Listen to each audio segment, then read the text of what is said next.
Ladies and gentlemen, welcome to another episode of Beyond the Tech. My name is Neda Maria Kaizumi, your host, and we have Markus Færevaag, who is the founder and CTO of Hugin, a cybersecurity startup dedicated to making protection easy and accessible for small and medium-sized businesses. Before launching Hugin, he built experience at Deloitte Denmark, Memonic, Telenor, and EMP Secure, where he specialized in offensive security and incident responses. Markus co-founded Hugin alongside his brother, aiming to bridge the gap between technical cybersecurity and non-technical business leaders by simplifying complex security matters. Welcome to the show, Markus. Thank you for having me. Thank you. Let's start from beginning. Tell us about your journey. How did you first get interested in technology and cybersecurity? I think it started from quite an early age. My parents had one of those old computers. I can't even remember what model it was, but yeah, started playing with that, and I quickly got into programming. Just simple. It started, I think, with Excel macros before I learned that there's actual programming languages out there, and yeah, I think that set the course for studying computer science later on. And then, during university, I got exposed to many fields, of course. I even dabbled a bit in machine learning, but it was cybersecurity that really hooked me. That love for problem-solving aspect of security, whether it was figuring out how to break something or how to fix it again. I think that mindset of thinking like an attacker to how to better defend is quite fascinating to me. So therefore I worked a bit with both the offensive and defensive side, of course. Interesting. And one thing is fascinating in your journey that everybody would like to work in a big corporate like Deloitte, Telenor, and then you left all to be a founder. Tell us about that. Yeah, no, I think there was a couple of big drivers for me. I mean, I must admit that I have a bit of a restless personality. I've never been one to stay in one place for very long or do the same things over and over. So I sort of quickly look for new challenges and like to learn new things. So I think, yeah, that's one part of it. And also cybersecurity, I mean, the landscape is changing so quickly just throughout my career, and which is in fairness only 10 years long, so it's not long at all. But we've seen a massive shift from doing on-premise enterprise environments where the focus was on network security and fancy endpoint agents, now over to everything moving up to the cloud and having to adopt that zero trust mentality and all software being delivered as a software as a service model, and yeah, all the challenges that comes with that. So I think yeah, through those roles of Deloitte and Memonic and Telenor, I again sort of a bit of a broader industry perspective, I think, from sort of consulting to the more hands-on big telecom defense. But yeah, definitely rewarding experience. But definitely you start to notice some gaps. I mean, how will a smaller business and that can't afford any of the sort of cybersecurity services or enterprise that a big enterprise uses solve that challenge? So. And then you talked about moving from on-prem to cloud, which is interesting. And nowadays, everybody's talking about exit strategy, and we know because of geopolitical situation. What's your personal view on that? What do you recommend? Having on cloud and then sovereign cloud, you want to have it in Norway or where? Tell us about that. Yeah, I think that's quite a difficult subject because nowadays, I mean, we're so dependent on these big technology vendors, without naming specifics, but I think we can all think of some that it's very hard to find a viable alternative for.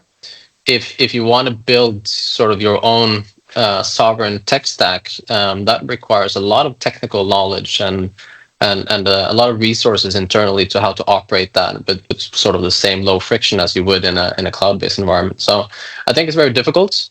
I think it's sort of a luxury that the data sovereignty or data center sovereignty and that kind of subjects are something that the larger companies has the privilege of worrying about, while I think the smaller and medium-sized companies have their focus elsewhere. So I'm not sure if I have any solution to it, to be honest. Yeah, but at least you're sharing your views. It's important. Okay, let's go back to your entrepreneurship. What was the crucial moment for you that you made this decision that, yes, I'm going to establish my own company and I will lead my own product? You've been an incident manager before, so I wonder if that has helped. No, definitely. I think there was one event I remembered was sort of, maybe it was beginning of that sort of entrepreneurial seed that was planted, and then was when I traveled to Stavanger, where I live now, where my wife is from, and I was meeting their parents for the first time and having dinner, and we were talking about my work in cybersecurity, which is sort of often a sort of an interesting subject for regular people as well. And my father-in-law is the CEO, or was at the time at least CEO, of a small manufacturing company, and he asked me, "Okay, so how do I handle cybersecurity, sort of as a business?" And remember being a bit stunned, as I was so used to working with those larger teams, larger enterprises. So my immediate reaction was a bit like, "Yeah, you're not going to to be honest." So I think that sort of put the thought into my mind that the small and medium sized businesses are sort of without the toolbox, or doesn't have the resources available to them to really tackle the challenge of cybersecurity. And since then, I mean, we've seen an enormous rise in criminality, or e-crime, hybrid warfare. I think the latest McKinsey report I read is that 10% of the global GDP is lost in relation to cybercrime, if it's government, personal, or commercial. So I mean, it's really a larger issue than I think many of us are aware of. I guess that just became kind of a calling, and I want to take the things I've learned in these great companies and apply it to help organizations that doesn't have those advantages. So this inspiration was, I guess, a bit personal, but of course also just the professional curiosity of building solutions and not just selling consultancy hours.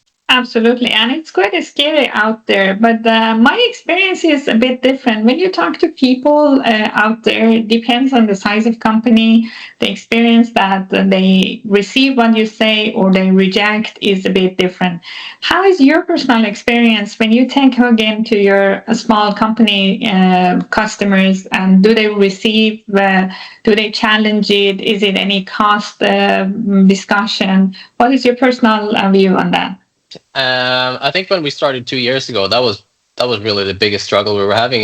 Was sort of, at least what we addressed as, lack of awareness about cybersecurity. Most of the small or especially the small, but a lot of the medium-sized businesses as well, as certainly in more blue-collar verticals such as manufacturing and logistics and such, they were convinced that cybersecurity wasn't relevant to them. I mean, they didn't have any data that the foreign spies or agencies were interested in, and they weren't earning enough money to be of a valuable target for an e-crime actor.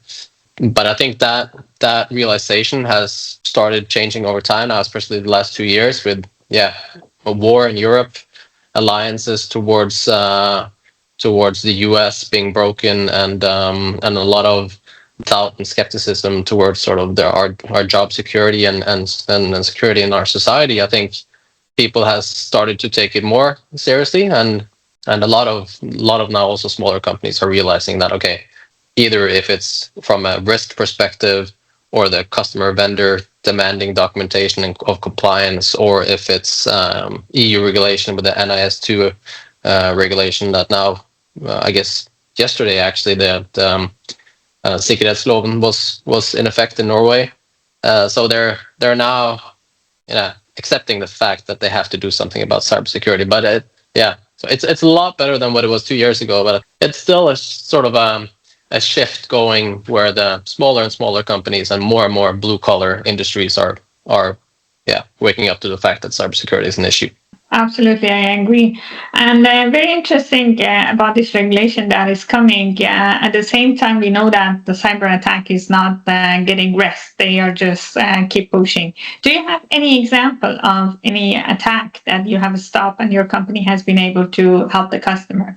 Yeah, I think always when I talk about Hugin sort of my peers in the cybersecurity field, I always stress that what we're solving at Hugin is not really a groundbreaking cybersecurity technical challenge.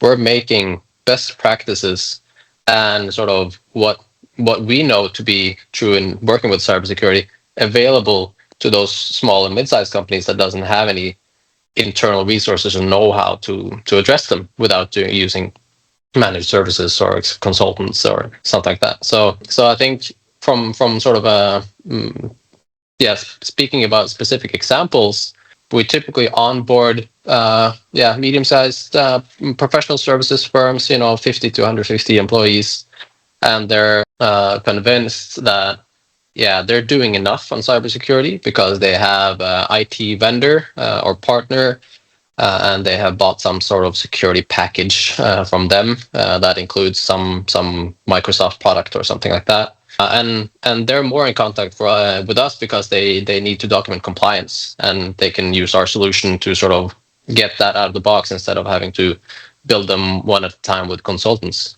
But then when we onboard them to the platform, then sort of that confidence quickly changes a bit when we see that they have users that are still active even though they have left the company a long time ago.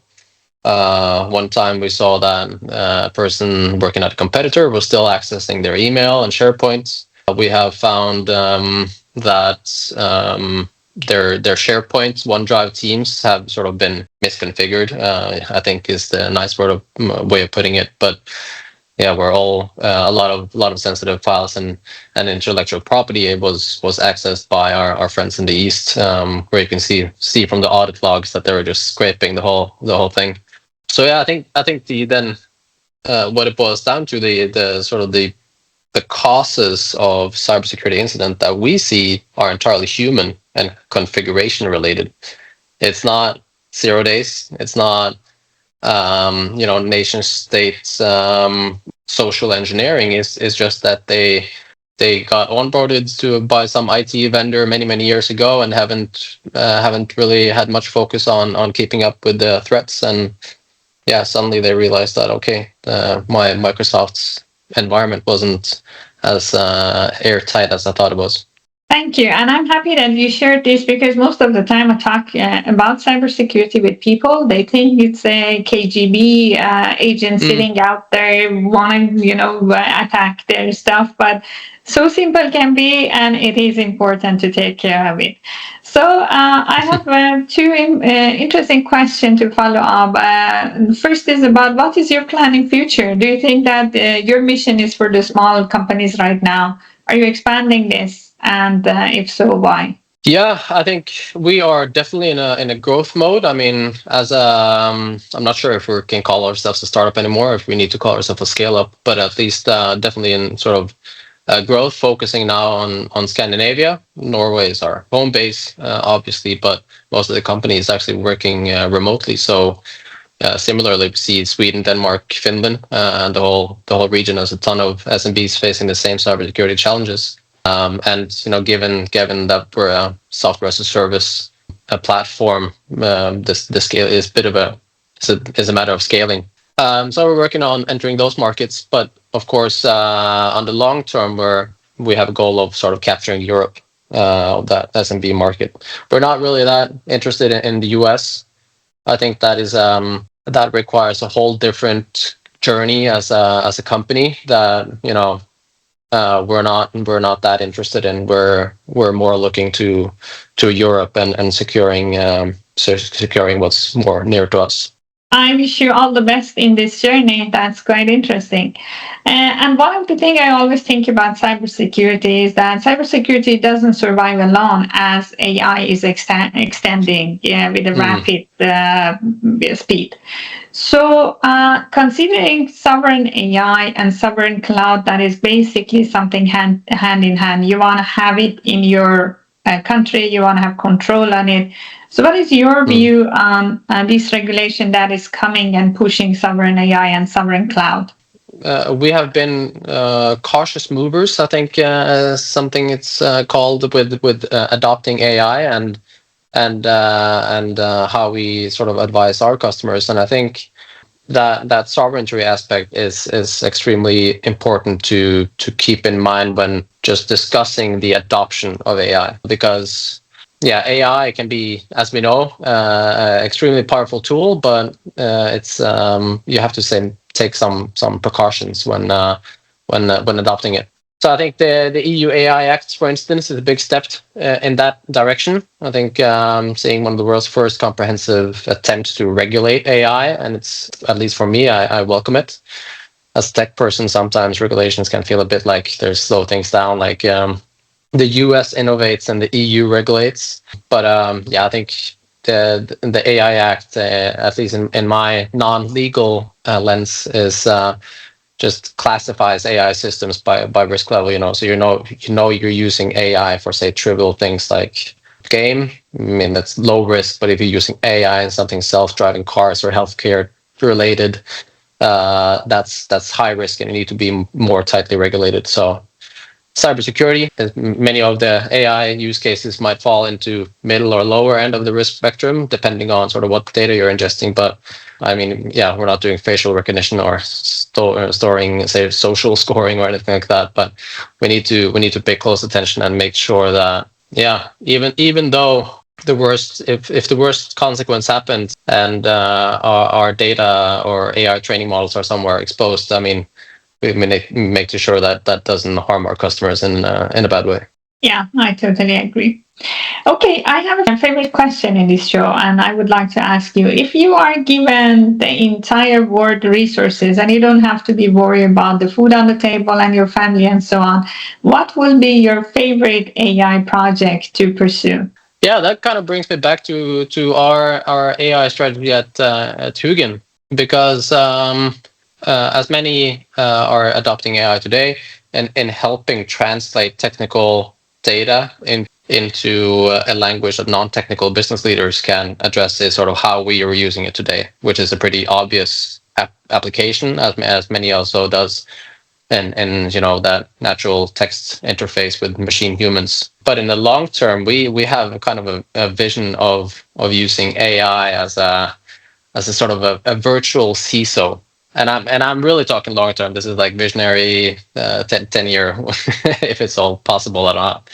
But essentially an AI-driven chief information security officer that any company could, just hire instantly.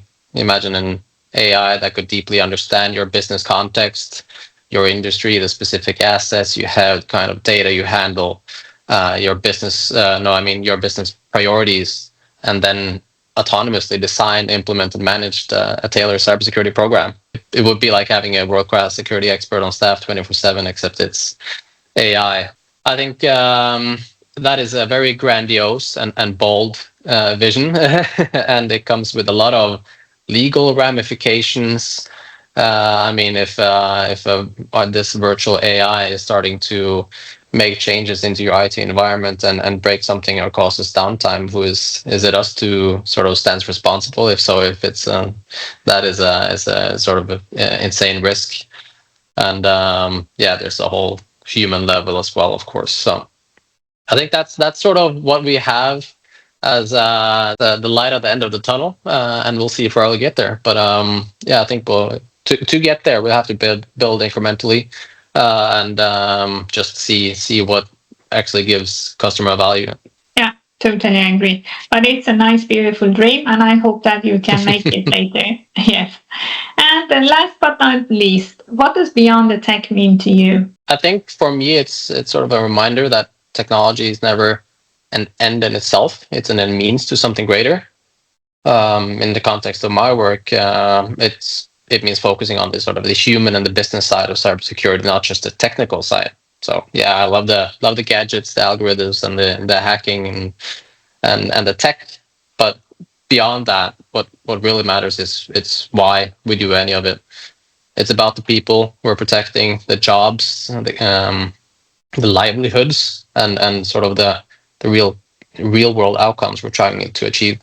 So I think when I think about Hugin, the technology is important, but insofar as it provides peace of mind to business owners to keep organization doors open and reputation intact.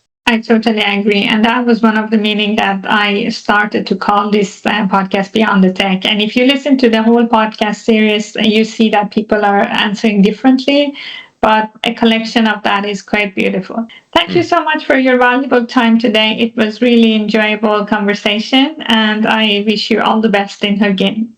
Thank you so much for having me, Neda. Yeah, ladies and gentlemen, Mr. Markus Færevaag.